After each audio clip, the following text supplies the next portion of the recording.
نہیں تھا۔ سرکار غریب نواز کا مشن کوئی مشن چھوٹا مشن نہیں تھا، اس لیے کہ ان کو جناب محمد رسول اللہ نے یہ مشن دے کر ہندوستان روانہ کیا تھا کہ اے معین الدین، ہندوستان کے ہر خطے، زمین کے ہر حصے سے اللہ اکبر کی صدائیں بلند ہونی چاہیے۔ وہ مشن لے کر میرے غریب نواز ہندوستان کو آئے۔ قوالی سما کرنے نہیں آئے تھے، عرس فاتحہ کرنے، چادر گاگر نہیں، یہ تو بعد میں ہوئے، ہم اس کی مخالفت نہیں کرتے، لیکن مشن کیا تھا؟ تبلیغ اسلام کا مشن تھا۔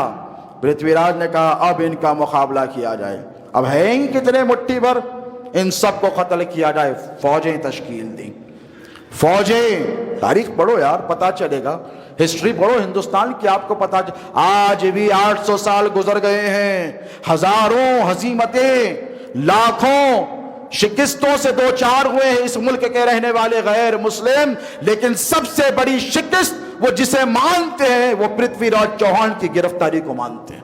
آج بھی روتے ہیں، وہ آپ کو پتا ہے۔ یہ میرے سرکار غرینا نے کہا دیکھ سدھر جا، موقع دیتا ہوں، فقیروں کے کام میں تو دخل اندازی مت کر، ہمارے کاموں میں انٹرفیئر مت کر، جا حکومت چاہتا ہے نا کر لے، لیکن ہم جو کام کر رہے ہیں ہمیں وہ کام کرنے دے۔ نہیں مانا، فوجیں تشکیل دی، فوجیں۔ اب دیکھیں سرکار غریب نواز نے کیا کیا ہے پتہ ہے آپ کو؟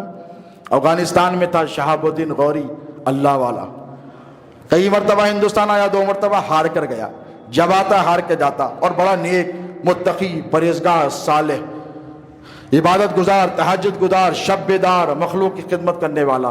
غریب نواز نے اس کا انتخاب کیا، خواب میں گئے، اس کے سو رہا ہے محل میں، اٹھایا، کہا کہ اے غوری اٹھ، میں نے تجھے ہندوستان کا بادشاہ بنایا، ہندوستان آ جا۔ اس نے کہا یہ کون ہے حضرت؟ پہلی مرتبہ خواب میں ہے۔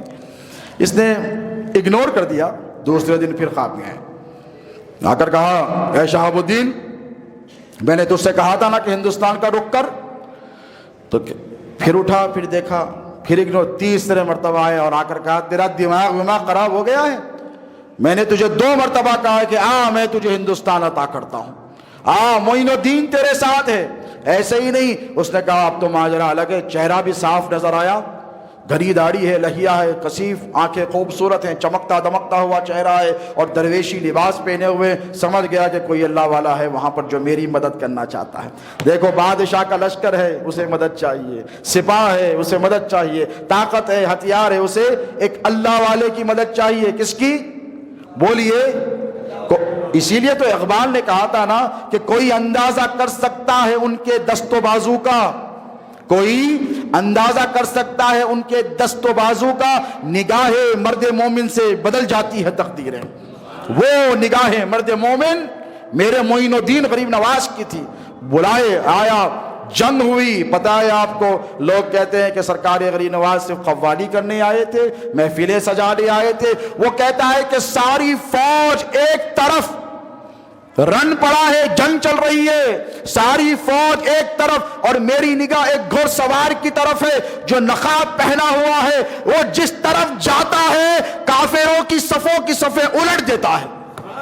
میں پریشان ہو گیا کہ یہ ہے کون آخر، میں اس کو دیکھوں تو صحیح، میری فوج کا نظر نہیں آتا کیونکہ فوجی لباس میں نہیں ہے، فقیروں کا لباس پہنا ہوا ہے، درویشوں کا لباس پہنا ہوا ہے، جس طرف جاتا ہے میدان کا میدان الٹ دیتا ہے، گھوڑا دبا کر آگے بڑھتا ہے، جب آگے بڑھتا ہے یہ اور آگے بڑھ جاتے ہیں، یہ اور آگے بڑھ جاتے ہیں۔ ایک ایسا معرکہ آیا، ایک کافر کو قتل کر رہے تھے، اس نے نقاب کھینچا تو اس نے چہرے پہ نظر ڈالی، غوری نے، شہاب الدین غوری خود لکھتا ہے اپنی کتاب میں کہ اس نے نظر ڈالی تو دیکھا وہ چہرہ چمکتا دمکتا ہوا چہرہ، پھر انہوں نے نقاب باندھ لیا، الغرض ہندوستان فتح ہو گیا، الغرض ہندوستان فتح ہو گیا۔ غریب نواز کا جو خواب تھا وہ اللہ نے پورا فرما دیا۔ اب ہر طرف سے اللہ اکبر کی صدائیں بلند ہونے لگی۔ نماز کا وقت آیا، قریب کی مسجد میں گیا تو دیکھا ایک شخص ٹھہر کر اذان دے رہا ہے، اللہ اکبر اللہ اکبر۔ جب چہرے کو دیکھا تو وہی ہیں جو فوج میں جنگ میں سب سے آگے تھے۔ جان گیا کہ میں جنگ جیتا ہوں تو اپنے لشکر کی بنیاد پر نہیں، اپنی طاقت کی بنیاد پر نہیں، اپنے ہتھیاروں کی بنیاد پر نہیں، یہی وہ مرد قلندر ہے جس نے مجھے ہندوستان عطا کیا ہے۔ آگے بڑھے، اس کے بعد مصلی پر گئے، نماز کا وقت ہوا تو دیکھا مصلی پر بھی وہی ٹھہرے ہیں،